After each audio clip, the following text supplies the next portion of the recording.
ஒரு Sunday service நடந்துட்டு இருக்கு. இப்போ பாஸ்டர் வந்து மெசேஜ் கொடுக்கிற டைம் வருது. அந்த பாஸ்டர் வந்து புல்பீட்டுக்கு வராரு. அந்த புல்பீட்ல ஒரு முகம் பார்க்கிற கண்ணாடியை வைக்கிறாரு. எல்லாரும் முன்னாடி என்ன பண்ண ஆரம்பிக்கிறாரு? ஷேவ் பண்ண ஆரம்பிக்கிறாரு. அங்க இருந்த விசுவாசிகளுக்கெல்லாம் பயங்கர குழப்பம். ஆனா அவர் பாட்டு எல்லாரும் முன்னாடி நின்று ஷேவ் பண்றாரு. கொஞ்சம் பேர் ஷேவ் பண்ணிட்டு இருக்கும்போது என்ன நினைச்சாங்கன்னா, ஒருவேளை ஷேவ் பண்ணி முடிச்சுட்டு அதை ஒரு உதாரணமா வச்சு ஏதோ நம்மகிட்ட சொல்ல போறாருன்னு நினைச்சு எல்லாம் கவனமா பார்த்துட்டு இருந்தாங்க. சில பேர் முறுமுறுத்தாங்க. அவர் ஷேவ் பண்ணிட்டு இருக்கும் போதே நைஸா சில பேர் என்ன பண்ணாங்க, போன்ல வீடியோ எடுத்தாங்க. அவர் பாட்டுல ஷேவ் பண்ணாரு. கீழே இறங்கி ஸ்டேஜை விட்டு இறங்கி அவர் பாட்டு போய் உட்கார்ந்துட்டார். விசுவாசிகளுக்குள்ள பயங்கர சலசலப்பு. ஆராதனை முடிஞ்சிச்சு, எல்லாம் கிளம்புங்கன்னு சொல்லிட்டாங்க. நிறைய பேர் அவரை திட்ட ஆரம்பிச்சாங்க. அவரை பற்றின நியூஸ் ஞாயிற்றுக்கிழமையில இருந்து அடுத்த ஞாயிற்றுக்கிழமை வரைக்கும் எந்த அளவுக்கு அவரை பற்றி துர்ச்செய்தியை பரப்ப முடியுமோ, எந்த அளவுக்கு வாட்ஸ்அப், இன்ஸ்டாகிராம், ரீல்ஸ் எல்லாத்துலயும் அவரை போட்டு எவ்வளவு அவமானப்படுத்த முடியுமோ அவ்வளவு அவமானப்படுத்துறாங்க. பயங்கரமா பரவுது. இப்போ அடுத்த ஞாயிற்றுக்கிழமை வருது. அந்த பாஸ்டர் மெசேஜ் டைம் வரும்போது ஸ்டேஜ்ல ஏறுறாரு. அந்த சர்வீஸ்ல மட்டும் எக்ஸ்ட்ரா நிறைய பேர் வந்திருந்தாங்க. இவ்வளவு தூரம் அவரை ட்ரோல் பண்ணதுக்கு அப்புறம், இவ்வளவு தூரம் அவரை அவமானப்படுத்தினதுக்கு அப்புறம் என்ன பேசுறாருன்னு கேட்கறதுக்காக ஒரு கியூரியாசிட்டியில நிறைய கிரௌட் வந்து இருந்தாங்க. அவர் என்ன சொன்னார் தெரியுமா? நான் 15 வருஷமா உங்களுக்கு நான் பிரீச் பண்றேன். 15 வருஷமா தெளிவான சத்தியத்தை நான் உங்களுக்கு பிரசங்கம் பண்றேன். ஆனா ஒரு நாள் கூட அந்த தெளிவான நற்செய்திய நீங்க இவ்வளவு தீவிரமா நீங்க யாருக்குமே பரப்புனது கிடையாது, சொன்னது கிடையாது.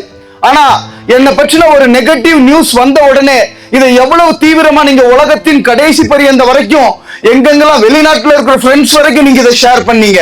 எனக்கு என்ன கவலை அப்படின்னா, நீங்க என்ன அவமானப்படுத்தினதை பற்றி எனக்கு கவலை இல்லை. ஆனா ஒரு துர்ச்செய்தியை மட்டும் நீங்க இவ்வளவு சீரியஸா ஒரு மனுஷனுடைய வீழ்ச்சியை இவ்வளவு தூரம் பரப்புற நீங்க ஏன் ஆண்டவருடைய நற்செய்தியை இவ்வளவு தீவிரமா பரப்ப மாட்டேங்கிறீங்கன்னு சொல்லி கேட்கும்போது ஒட்டுமொத்த சபையுமே அழுததா நான் கேள்விப்பட்டேன். இன்னைக்கு ஒரு மனுஷனுடைய வீழ்ச்சி பயங்கரமா நம்ம கேட்கணும்ன்ற கியூரியாசிட்டி நமக்கு காதுக்குள்ள வந்துச்சுன்னா அதை 4 பேருக்கு சொல்லணும். ஜெபத்துக்காக சொல்றேன், அதுக்காக இது சொல்றேன், இதுக்காக சொல்றேன், எதையோ சொல்லி நம்ம அதை பரப்புறதுக்கு காட்டுற தீவிரத்துல கொஞ்சம் நற்செய்தி பரப்புறதுக்கு காமிச்சிருந்தோம் அப்படின்னா இந்நேரம் சந்திக்கப்பட வேண்டியவங்க சந்திக்கப்பட்டிருப்பாங்க. கிறிஸ்தவம் அப்படின்றது என்ன அப்படின்னு கேட்டீங்கன்னா வெறும் பேச்சு கிடையாது. சின்ன சின்ன விஷயங்களை நீங்க செயல்ல காட்ட ஆரம்பிக்கணும் இன்னையில இருந்து. உதாரணத்துக்கு ஒரு அம்மா வந்து ஒரு ஏர்போர்ட் முன்னாடி ஆப்பிள் பழம் வித்துக்கிட்டு இருக்காங்க. அந்த ஏர்போர்ட்டுக்குள்ள பிளைட்டை பிடிக்கிறதுக்கு வேகமா ஒருத்தர் கோட் சூட் போட்டு வேகமா வர்றாரு. இந்த அம்மா தெரியாம அவர் பக்கத்துல வந்ததுனால அந்த அம்மா ஒரு இடிச்சிருந்தாரு. இடிச்ச உடனே தலையில இருந்த அந்த ஆப்பிள் பழம் கூட என்ன ஆயிருது, கீழே விழுந்துருது. கீழே விழுந்து எல்லா ஆப்பிளும் சிந்தி ஓடுது. ஃபாஸ்டா வந்து இடிச்சவர் என்ன சொன்னாருன்னா, ஏமா ஏர்போர்ட்டுக்கு முன்னாடி எல்லாம் வந்து ஏமா இப்படி அவமானப்படுத்திட்டு இருக்கீங்க, திட்டுன்னு சொல்லி திட்டி தீத்துட்டு அந்த மனுஷன் வேகமா உள்ள போயிட்டார். இந்த அம்மா எடுக்க முடியாம ஒவ்வொரு ஆப்பிள தேடி எங்கெங்க போயிருக்குன்னு சொல்லி அந்த அம்மா ஆப்பிள் எடுத்துட்டு இருக்காங்க. அப்ப வேகமா இன்னொரு கோட் சூட் போட்ட ஒரு மனுஷன் வந்து அந்த ஆப்பிள் எல்லாம் எடுத்து அந்த அம்மாவுடைய கூடையில வச்சு அந்த கூடையை தூக்கி மறுபடியும் அந்த அம்மாவோட தலையில ஏத்தி விடும்போது அந்த அம்மா கேட்டாங்களாம், ஐயா உங்க பேரு தான் இயேசு கிறிஸ்துவான்னு கேட்டாங்களாம். ஒரு சின்ன உதவி. ஒரு அம்மா அங்க கஷ்டப்பட்டு இருக்கிறாங்களா, தூக்க முடியாம கஷ்டப்படுறாங்களா, போய் தூக்கி விட்டுட்டு ஜீசஸ் லவ்ஸ் யூன்னு சொல்லுங்க. இதை நம்மளால செய்ய முடியாதா? ஆண்டவர் உலகத்துக்கு நம்மளை வெளிச்சமா வச்சிருக்கிறார். நீங்க பூமிக்கு உப்புன்னு சொல்றார். உங்க ஃப்ரெண்ட்ஸ்ட நீங்க பேசும்போது அவங்களுக்கு கொஞ்சம் நீங்க உப்பை சேர்த்தீங்கன்னா, கொஞ்சம் அவங்களுடைய ட்ரையான லைஃப்ல கொஞ்சம் ஜீசஸை கொடுத்தீங்கன்னா, கொஞ்சம் நீங்க சப்போர்ட் பண்ணீங்கன்னா, பினான்சியலா ஸ்ட்ரகிள் பண்றவங்க இருந்தாங்கன்னா, ஒருவேளை உங்க வீட்டுல வசதி இருந்துச்சுன்னா அவங்களுடைய ஸ்கூல் ஃபீஸ் கட்டலாம், அவங்களுக்கு நோட் புக்ஸ் வாங்கி கொடுக்கலாம். பேச்சுல மட்டும் இல்ல, உங்க வாழ்க்கையிலையும் காட்ட ஆரம்பிங்க. இந்த சமுதாயம் மாற ஆரம்பிக்கும். நான் ஏற்கனவே உங்களுக்கு ஃபர்ஸ்ட் நாள் சொன்ன அதே ஸ்டோரி தான். ஒரு மனுஷன் அமெரிக்கால ஒரு டெட் பாடி கண்டுபிடிச்சாங்க. போலீஸ் வந்து இது எதுக்கு இவன் தற்கொலை பண்ணி செத்தான் அப்படின்னு சொல்லி சர்ச் பண்ணிட்டு இருந்தாங்க, வீட்டுல ஏதாவது கிடைக்குதானே. அப்போ அங்க அவன் கைப்பட எழுதின ஒரு நோட்டு கிடைச்சது. அந்த நோட்டை விரிச்சு பார்த்தா அது சாகிறதுக்கு முன்னாடி அந்த மனுஷன் எழுதி வச்சிருந்தான். என்ன எழுதி வச்சிருந்தான் அப்படின்னா, நான் இன்றைக்கு சாகணும்னு முடிவு எடுத்துட்டேன். இன்னைக்கு நான் இந்த வீட்டுல இருந்து ஒரு 2 கிலோமீட்டர் தூரம் இருக்கிற அந்த தூரம் வரைக்கும் நான் வாக்கிங் போயிட்டு வருவேன். நான் வாக்கிங் போயிட்டு வரும்போது யாராவது ஒருத்தர் என்ன பார்த்து சிரிச்சா கூட நான் தற்கொலை பண்ணணும் அப்படின்ற எண்ணத்தை மாத்திக்குவேன் அப்படின்னு சொல்லி எழுதி வச்சிருந்தானா. அதே மாதிரி அந்த மனுஷன் வாக்கிங் போயிட்டு வந்தா செத்து கிடந்தான். அப்ப என்ன அர்த்தம்? ரோட்ல எத்தனையோ மனுஷங்க கிராஸ் பண்ணாங்க, ஒரு மனுஷன் கூட சிரிக்கல, ஒருத்தன் கூட ஏன் சோகமா இருக்கேன்னு கேட்கல. அப்போ உங்களுடைய ஒரு சிரிப்பு ஒரு மனுஷனுடைய உயிரை காப்பாற்ற முடியும். உங்களுடைய ஒரு நல் வார்த்தை, சாப்பிட்டியான்னு கேட்கிற ஒரு வார்த்தை ஒரு மனுஷனை தட்டி எழுப்ப முடியும். நம்முடைய வார்த்தைக்கு வல்லமை இருக்கு, இறை வார்த்தைக்கு அதை விட வல்லமை ஜாஸ்தி. அதனால உங்க வாயில இருந்து எந்த நெகட்டிவான வேர்ட்ஸும் வராம தயவு செஞ்சு பாத்துக்கோங்க. காலையில இருந்து சாயங்காலம் வரைக்கும் எத்தனை வீண் வார்த்தை பேசுனீங்கன்னு சொல்லி யோசித்து பாருங்க. நான் என் ஃப்ரெண்ட் கிட்ட பேசுமா நான் எப்படி பேசினேன், எவ்வளவு வெட்டி கதை பேசினேன், எவ்வளவு வீண் வார்த்தைகள் பேசினேன்னு சொல்லி யோசித்து பாருங்க. ஆண்டவர் வார்த்தையில ரொம்ப கேர்ஃபுல்லா இருக்கிற ஆண்டவர். ஏனோ தானே நீங்க பேசுனீங்கன்னா ஒவ்வொரு வீண் வார்த்தைக்கும் கணக்கு கொடுக்கணும்னு ஆண்டவர் சொல்றாரு. நம்மளுடைய பேச்சு கரெக்டா இருந்தாதான் உங்க கேரக்டர் கரெக்டா இருக்கும். பேச்சு சரியில்லாத உன்னுடைய கேரக்டர் சரி இருக்காது. பிளீஸ் இதை நோட் பண்ணுங்க. ஒரு மனுஷனுடைய பேச்சு சரியில்லைன்னா அவன் கேரக்டர் சரி இருக்காது. வேர் எப்படியோ அப்படியே அந்த மரமும் இருக்கும். அவன் ரூட் ப்ராசஸ் சரியில்லாதனால அவன் பேச்சு தப்பா இருக்கு.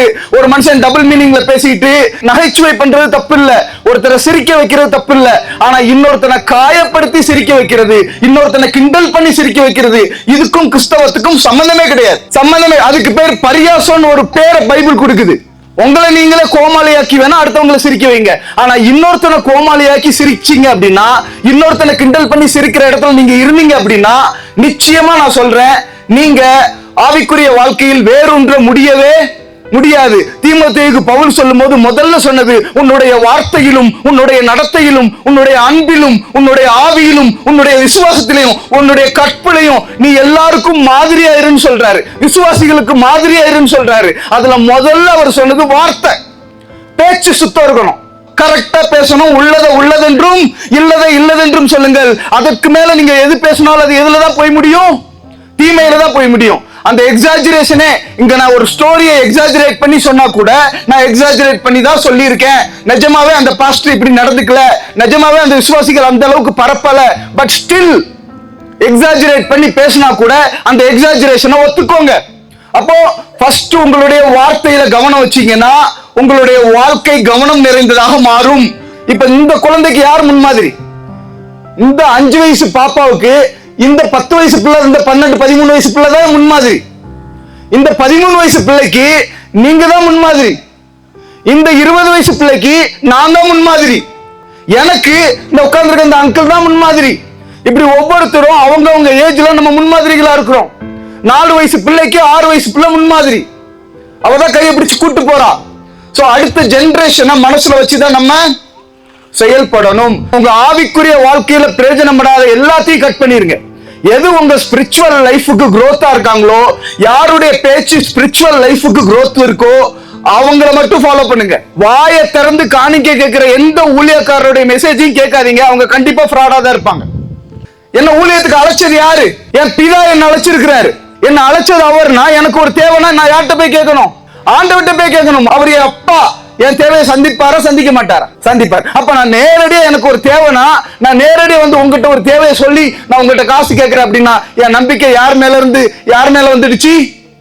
ஆண்டவர் மேல இருந்து மனுஷன் மேல வந்துடுச்சு. மனுஷங்களை நம்புற ஊழியக்காரங்களை நீங்க எப்படி நம்ப முடியும்? சோ அவங்கள உங்க ஆவிக்குரிய வாழ்க்கையில அக்கறை வைக்கல. அவங்களுடைய மோட்டிவ் உங்ககிட்ட இருந்து எப்படியாவது காசை பறிக்கணும்.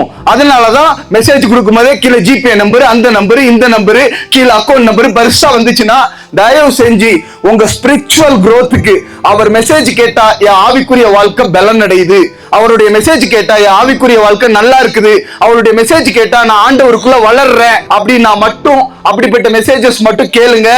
இந்த மாதிரி சில தீர்மானங்கள் எடுங்க. கெட்ட விஷயத்தை செய்ய மாட்டேன்னு தீர்மானம் எடுக்கிற மாதிரியே நல்ல விஷயத்தை செய்வேன்னு தீர்மானம் எடுக்கணும். ஒருவன் நன்மை செய்ய அறிந்திருந்தும் அதை செய்யாமல் இருந்தால் அதுவும் பாவம். ஒரு விஷயத்தை ஒரு இடத்துல இருந்து எடுத்து வச்சுட்டு அந்த இடத்துல வேற ஒரு விஷயத்தை வச்சு ரீப்ளேஸ் பண்ணணும். துரத்துன இடத்துல வசனத்தை வைக்கணும். ரீப்ளேஸ் பண்ணலாம் மறுபடியும் 7 பிசாசு வந்து உட்காரும்.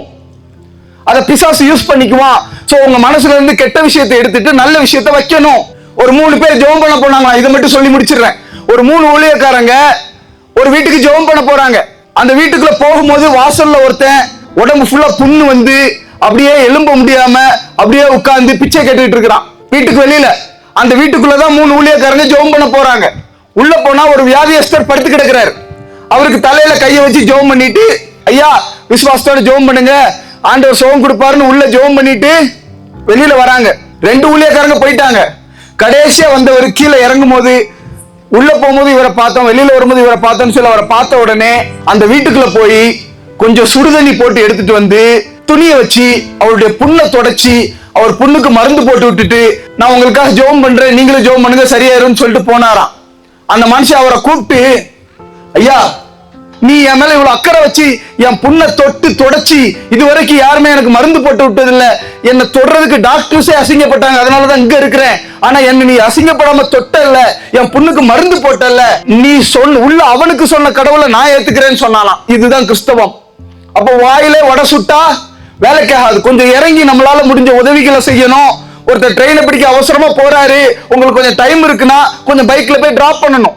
டிராப் பண்ணி சேஃபா போயிட்டு வாடா மச்சான் அப்படின்னா அடுத்து அவன் சொல்றதை கேட்பான். அப்போ சின்ன சின்ன இடங்கள்ல நீங்க வெளிச்சமா இருங்க. சின்ன சின்ன இடங்கள்ல அவங்க கஷ்டப்படும் போது உங்களால முடிஞ்ச உதவிகளை செய்யுங்க. தப்ப செய்யாம இருக்கிறது ஓகே, அதே நேரத்தில் சரியானதையும் செய்யணும். இந்த மாதிரி சின்ன சின்ன தீர்மானங்கள் எடுங்க, ஆவிக்குரிய வாழ்க்கையில வேரூன்றுங்க. ஆமேன். கண்ண மூடி ஜெபம் பண்ணலாம். எங்களை நேசிக்கிற நல்ல ஆண்டவரே, அப்பா அந்த கீழ்ப்படிதல் உள்ள பிள்ளைகளுக்காக நாங்க நன்றி செலுத்துறோம் சுவாமி. எவ்வளவு வார்த்தைகள் உங்களுடைய வார்த்தைகளை பேசினாலும் சளைக்காம உட்கார்ந்து கேட்கிறாங்க சுவாமி. அதற்காக நாங்க தேவனை துதிக்கிறோம் ஆண்டவரே. 5 நிமிஷம் கூட ஒரு இளைஞர்களை உட்கார வைக்கிறது இந்த காலத்துல ரொம்ப கஷ்டம், எங்களுக்கு தெரியும்பா. ஆனா எங்க பிள்ளைங்க மணிக்கணக்கில் உட்கார்ந்து இந்த சிக்னலே கிடைக்காத இடத்துல ஆண்டவரே உங்களுக்காக அவங்க நிக்கிறாங்க. இங்க இருக்கிற ஒவ்வொரு பிள்ளைகளும் வருங்காலத்துல பெரிய ஜாம்பவான்களா, ஆவிக்குரிய ஜாம்பவான்களா, உலகத்துக்கு பெரிய வெளிச்சமா இங்க இருக்கிற ஒவ்வொரு பிள்ளைகளையும் நீங்க எழுப்ப வேண்டுமாய் கெஞ்சுகிறோம் தகப்பனே. இவங்களுடைய லைஃப் மற்றவங்களுக்கு ரோல் மாடலா இருக்கணும்னு நாங்க ஜெபிக்கிறோம்ப்பா. மீட்பெரும் ரட்சகருமான இயேசுவின் மூலம் ஜெபிக்கிறோம் வல்ல பிதாவே. ஆமென்.